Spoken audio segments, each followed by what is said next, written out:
আমি তখন ছাত্রদেরকে বলি যে দেখো আমাকে জানিয়েছে যে ফোর্স অন দ্য ওয়ে, সুতরাং তোমরা একটু শান্ত থাকো। ওরা বলে যে আপনাকে যেতে হবে। তখন আমি যখন আবার হাসপাতাল মেডিকেল সেন্টারের বাইরে থেকে আসি, ওদের সাথে কথা বলি, বললাম যে দেখো আমি এইটুকু করেছি, তাহলে আমার ব্যর্থতাটা কোথায়? বলো আমি তোমাদের সাথে গিয়েছি, আমি প্রশাসনকে রিচ করছি, তাহলে আমার ব্যর্থতাটা কোথায় বলে যে আপনি বলেন যে আপনি দায়ী, আপনি এই দায়ী নিয়ে পদত্যাগ করছেন।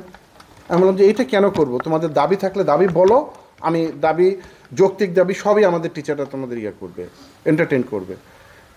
এর ভিতরেই আমি যখন বলছি যে আমি কেন স্বীকার করব, এর ভিতরেই দেখি যে অতর্কিতভাবে চারদিক থেকে আমার উপর অ্যাটাক করে আমি নিচে পড়ে যাই, আমি কিছুটা আঘাত পাই। আমার টিচার কর্মকর্তা কর্মচারী যারা ওইখানে ছিল সবাই মিলে আমাকে একটা শিল্ড করে আমাকে পরবর্তীতে মেডিকেল সেন্টারের ভিতরে আবার নিয়ে একটা রুমের ভিতরে রাখে। তখন থেকেই আমি মেডিকেল সেন্টার অবরুদ্ধ, চারদিকে ছাত্ররা আমাকে বের হইতে দেবে না। আমি বের হইনি, ওরা যেহেতু চাচ্ছে যে আমি ভিসি ভিতরে আটকা থাকে, আমি ওইখানে ছিলাম। তারপর বিভিন্ন রকমের দাবি আমি কালকে সিন্ডিকেট করে তাদের যে দাবিগুলো ছিল সবগুলো দাবি উপস্থাপন করেছি এবং তাদের সবগুলো দাবিকে এন্টারটেইন করা হয়েছে এবং তারা যেভাবে চেয়েছে সব ওইভাবেই আমরা করেছি, কারণ আমার সিন্ডিকেট মেম্বাররা সবাই আন্তরিক ছিলেন এই বিষয়গুলোতে। তাদের প্রথম দাবি যে রাজনীতি নিষিদ্ধর যে জিনিসটা, আমি যখন দায়িত্ব নেই জুলাই মাসের 12 তারিখ থেকে রুটিন দায়িত্বে যখন আসি, তার আগে 11 তারিখে আমাদের একটা সিন্ডিকেট হয়। সেই সিন্ডিকেটে রাজনীতি বন্ধ করার, ছাত্র রাজনীতি নিষিদ্ধ করার একটা সিদ্ধান্ত হয়। সেই সিদ্ধান্তটা এসে কিন্তু আমি এক্সিকিউট করেছি যে না, এখানে কোনো ছাত্র রাজনীতি চলবে না, এবং এখানে কোনো চলছিল না রাজনীতি এখানে। এবং আমি যে এই রাজনীতির বিপক্ষে, এটা আপনারা হয়তো গত 5 মাস বা 6 মাসে আমার কার্যক্রমে দেখতে পাচ্ছেন। এই বিশ্ববিদ্যালয়ে যারা রাজনীতির সাথে জড়িত ছিল, যারা নোংরামি করেছে, তাদের বিরুদ্ধে আমি ব্যবস্থা নিয়েছি। যত অনিয়ম হয়েছিল সবগুলো অনিয়মের বিরুদ্ধে ব্যবস্থা নিচ্ছি আমি, প্রত্যেকটাকে এন্টারটেইন করেছি।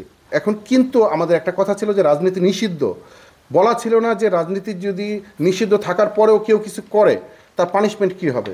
আমরা গতকালকে এই সিদ্ধান্তটা নিয়েছি যে যদি রাজনীতি নিষিদ্ধ থাকার পরেও কেউ রাজনীতি করে বা রাজনীতির সাথে জড়িত থাকে, তাহলে আমরা তাদেরকে পানিশমেন্ট দিব। কী পানিশমেন্টটা দিব এখানে আমরা বলেছি, যারা আমরা এমপ্লয়ি আছি তারা যদি রাজনীতির সাথে জড়িত থাকে, এটা যদি প্রমাণিত হয়, তাদের সর্বোচ্চ শাস্তি হচ্ছে আমরা এখান থেকে তাকে বরখাস্ত করবো চাকরি থেকে।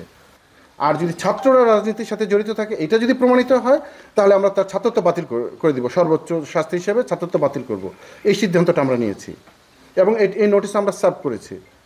দাবি আমরা করিনি তা না, তারা বলেছিল যে আমাদেরকে যে এখানে করেছে আপনাদের মামলা করতে হবে, যে যারা অ্যাটাক করেছে। আমরা গতকালকে সিন্ডিকেটের সিদ্ধান্ত অনুযায়ী গতকালকে লোকাল থানাতে আমরা মামলা করেছি। তারা এই অনাকাঙ্ক্ষিত ঘটনাটা ঘটাইছে, আমাদের ছাত্ররা যদি জড়িত থাকে এটার সাথে, এটার জন্য আমরা একটা তদন্ত কমিটি করেছি, 4 সদস্যের একটা তদন্ত কমিটি, যে 3টা ওয়ার্কিং ডের মধ্যে তারা আমাদেরকে একটা রিপোর্ট দিবে যারা দোষী। এটার জন্য যারা দোষী তারা সর্বোচ্চ শাস্তিটা পাবে আমাদের এখানে। এবং সেই কমিটি সকাল থেকে কাজ শুরু করেছে। আমরা সব নোটিশ গতকালকে করেছি, সকাল থেকে কাজ শুরু করেছে, এটা আপনারা দেখেছেন। তারপরে তারা আরেকটা দাবি করেছিল যে আশেপাশের এলাকাটা ইনসিকিউর এখন, তাহলে আমাদের জন্য, যেহেতু এলাকার লোক আমাদেরকে আক্রমণ করেছিল, এটার নিরাপত্তার ব্যবস্থা করতে হবে। সিন্ডিকেটে আমাদের এখানকার বিভাগীয় কমিশনার মহোদয়, উনি আমাদের সদস্য, উনি ছিলেন কালকের মিটিংয়ে। ওনাকে যখন আমরা বিষয়টা বললাম, উনি বললো যে ঠিক আছে, আমি বিষয়টা দেখতেছি, আমি এখানে যৌথ বাহিনী থেকে শুরু করে আইন শৃঙ্খলা বাহিনী সবার সাথে আমি কথা বলছি, এই দায়িত্বটা আমি নিচ্ছি, আমি দেখতেছি এবং আমাদের এটা সিদ্ধান্ত আছে এবং ওই অনুযায়ী উনি ব্যবস্থা নিচ্ছেন, আইন শৃঙ্খলার বিষয়টা দেখছেন। তারপরে ছাত্ররা বলেছিল যারা আহত হয়েছে তাদের চিকিৎসার ব্যয়ভার যেন বিশ্ববিদ্যালয় করে।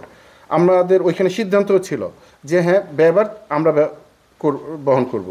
এবং এটার জন্য গতকালকে সকালে আমাদের একজন শিক্ষকের নেতৃত্বে একজন সিনিয়র ডক্টর সাথে আরও 3জন শিক্ষক ছাত্রদের দেখতে গিয়েছিল এবং তাদেরকে করে আসছে যে তাদের চিকিৎসার ব্যয়ভার সব আমরা বহন করব। তারপরে তারা সর্বশেষ বলেছে যে আপনারা পদত্যাগ করেন।